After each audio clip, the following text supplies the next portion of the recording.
Hi, I'm Dean Sather, Product Marketing Manager for Duncan Enterprises, and I just want to congratulate you on your choice to be a non-toxic studio, especially on your choice to use CN2000D Concepts Clear Dipping Glaze.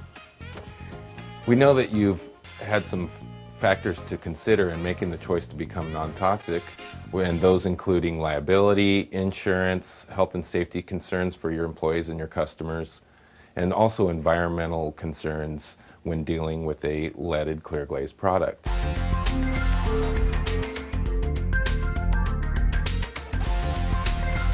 Lead has been a main ingredient in glazes for centuries, but with the removal of lead from glaze means a change in the way glazes work, and also means a change in the way that you manage the dipping process within your studio. I am confident that if you know the facts and you're committed to becoming a non-toxic studio, with what you learned today, you're going to be successful.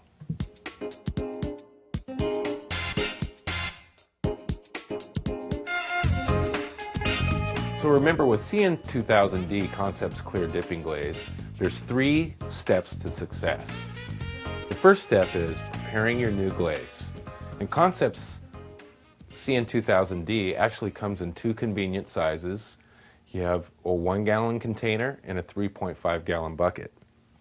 With the 1-gallon container, to remove the glaze from the container, you just want to give the gallon a good shake, remove the lid, pour half into your tank, put the lid back on, give it another shake, and that'll make it easy to remove the remainder of the glaze out of the container. If there happens to be a little bit of residue in the bottom, that's okay. You can just add 1 or 2 ounces of water to it, shake it up, and that'll make it easier for you to remove the remainder of the residue out of the product. With the 3.5-gallon bucket, it's easy. You simply just remove the lid and take a variable speed drill. We happen to have a super safe mixer here.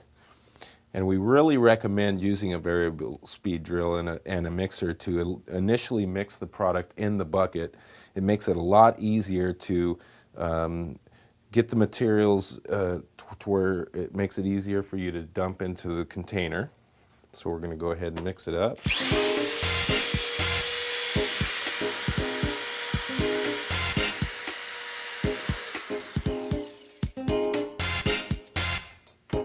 Probably only want to mix it from about 30 seconds to 1 minute should be sufficient.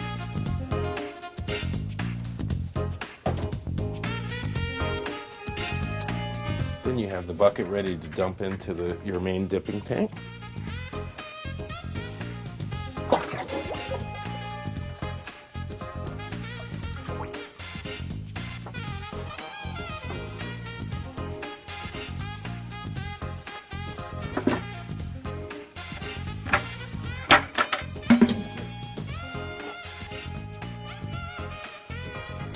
Now, once you have your new glaze prepared, step 2 is going to be just make sure to manage your glaze, and we'll start that by checking the viscosity.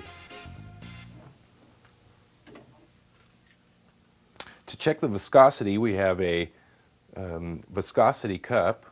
Duncan has these in their tool line. It's a TL497, and then you just need a stopwatch as well.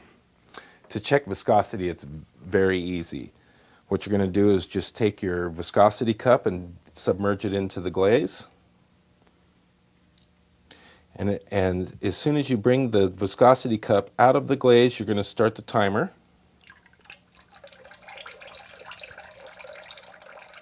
And what you're looking for is you're looking for the stream of glaze for the flow to break. As soon as the flow breaks, that's when you're going to stop the timer. There, it stopped. Right now we're a little on the thick side. Now Duncan intentionally ships CN2000 a little bit thick. We give you a little more of the materials, so you do have to add water to it. And that just helps keep the product in suspension in the shipping process. So what we're going to do is go ahead and add a little bit of water to it.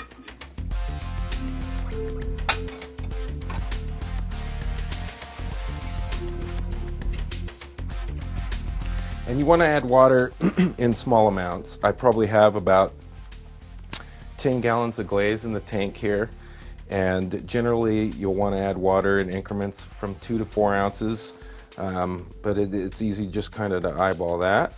Just going to put a little bit of water in there. Take our drill with our mixer and we're going to mix it up.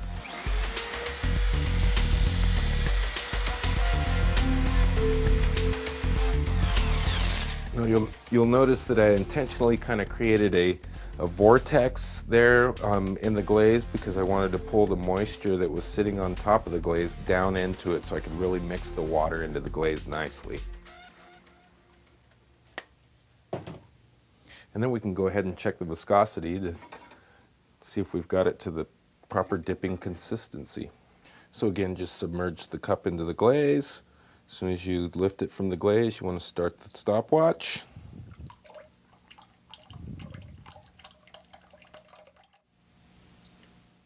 Oh, perfect, 22 seconds, just like I like it.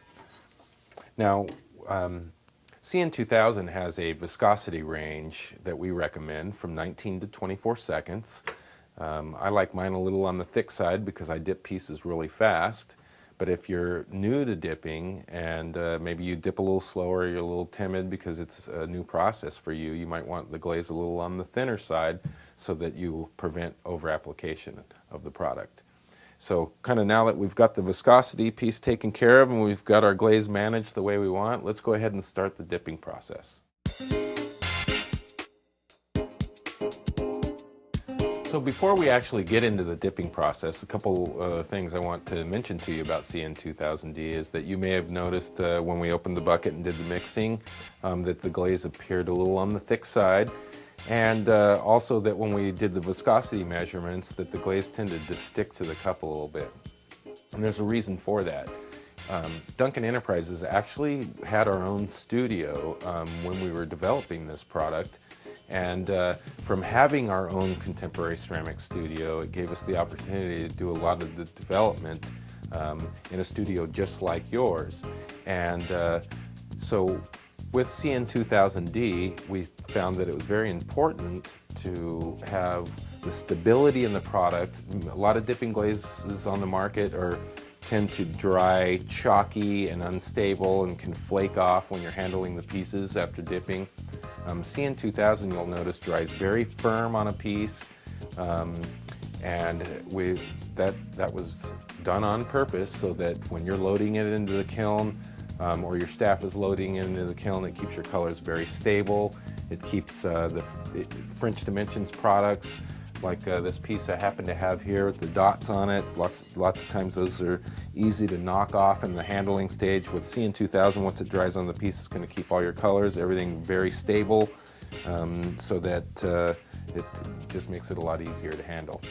So with that, I think we'll go ahead and get into the dipping process. I like to dip in what I call the kind of 90-10 rule, and you just want to make sure that you have enough glaze in the tank to submerge your largest piece so that you're not hitting the piece on the sides or the bottom of the tank. So with this particular piece, we're going to go right into the glaze and right back out. That's simple. I'm just going to shake off the excess, and you'll notice that when I'm shaking off the excess, it's making the glaze coat the piece very nicely, so I'm minimizing any drips or runs that might happen on the piece. You can see there's a little bubbling going on the colors. That's just where the moisture from the glaze is actually soaking into the underglaze colors, creating a few bubbles, but those are going to be fine. They'll fire out nice and smooth. There you go. And then I'll just set this over on the drying rack so that we can get ready to dip the other side when needed. Now you see I have another piece here that I dipped just a couple of minutes ago, and you can see that it's already getting nice and dry. And what I want to show you here is I went ahead and prepared this earlier because I know that there's people do have some problems with glaze overlap lines. Seems to be something that we get a lot of phone calls at Duncan here about. And so I just want to kind of show you a trick to minimize any overlap lines. When you go in to the glaze, people have a tendency to put the piece into the glaze straight and overlap it 1/4 of an inch and hold it, and then you're really building up a layer of glaze in that overlap area. One of the keys to minimize that is just kind of take the piece and go in at an angle and rock it through the glaze just like that. And if you keep the piece moving the entire time that you're overlapping, it will minimize that overlap line. It's okay, you may come up even a 1/2 inch on each side, but that movement is what really minimizes any overlapping. So you see, I'll just shake that off, and we'll go ahead and put it over here to dry. Okay, now that we've got the dipping process complete, I just wanted to kind of take a minute and summarize what we've learned a little bit. Basically, again, with CN2000D, it's 3 easy steps to success. Really easy, just preparing your new glaze, making sure that you're managing your glaze and the viscosity, getting the thickness to the proper viscosity to make the dipping process easy, and of course, the dipping process itself. Very simple. The dipping process is not going to be much different from what you're already doing with any other glaze that you may be using now. Really the key is just the glaze management. And again, just remember that you want to add water. Be very conscious of the amount of water that you're adding to the product.